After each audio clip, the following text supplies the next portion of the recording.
Aloha. I have a question for you, of course. Is there such a thing as unemotional sex? What do you think?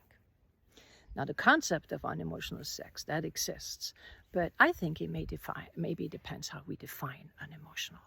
So I want to give you three different scenarios so you can maybe have your wheels going a little bit and come up with your opinion about it. I would love to hear that.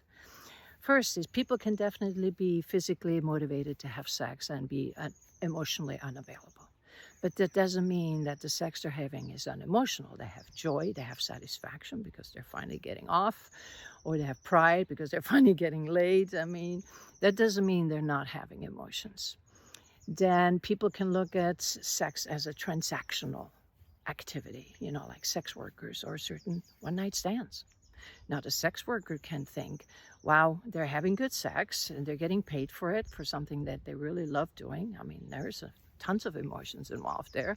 And for the one-night stands, 10 minutes before the bar closes, they're finally getting lucky and they're finally finding somebody that is actually desiring them. Now, there's a lot of emotions involved in that sexual activity.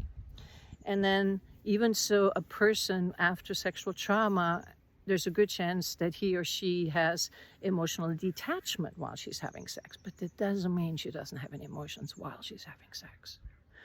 So, I mean, let's face it, we are wired to connect. We have oxytocin, which is the bonding hormone, dopamine, which is the pleasure hormone, and endorphins, which is the comfort hormone. We have these hormones being released while we're being sexually active.